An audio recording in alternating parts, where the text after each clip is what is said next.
ඉරානයට එල්ල වුණු ප්‍රහාරය අපි තරයේ හෙලා දකිනවා. මම හිතන්නේ රජයත් හොඳයි ඒ වගේ ප්‍රකාශයන් නිකුත් කරොත්. මේක හෙලා දැකලා ඉරානයට එල්ල වුණු ප්‍රහාරය අපි තරයේ හෙලා දකිනවා. ඒක ජාත්‍යන්තර නීතිය උල්ලංඝනය කිරීමක්. එක්සත් ජාතීන්ගේ ප්‍රඥප්තිය තුළ ආටිකල් 2.4 කියනවා ප්‍රහාර එල්ල කිරීම තහනම් කියන එක.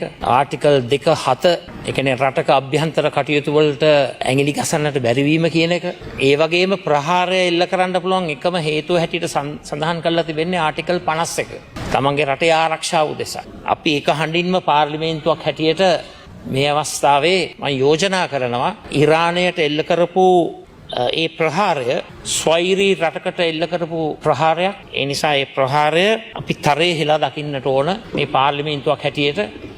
ඒ නිසා මම විශ්වාස කරනවා මම හිතන්නේ රජයත් හොඳයි ඒ වගේ ප්‍රකාශයන් නිකුත් කරොත්. මේක හෙලා දැකලා ඒකට අපි බය වෙන්න හොඳ නැහැ. පෙරලා ප්‍රහාර එල්ල වෙලා තිබෙනවා එමිරේට් රාජ්‍යයට, සෞදි අරාබියාවට, කුවේට්, කටාර්, බාරේන් මේ යනාදී රටවල් සමූහයකට ඒ එල්ල කරපු ප්‍රහාරත් අපි හෙලා දකින්නට ඕන. නිසා පැහැදිලිවම මම යෝජනා කරන පාර්ලිමේන්තුවක් හැටියට අපි බෙදෙන්න යන්නේ නැතුව මේ ස්ථාවරය අපේ රටේ ස්ථාවරය හැටියට ඉදිරිපත් කිරීම වැදගත් කියන කාරණාව.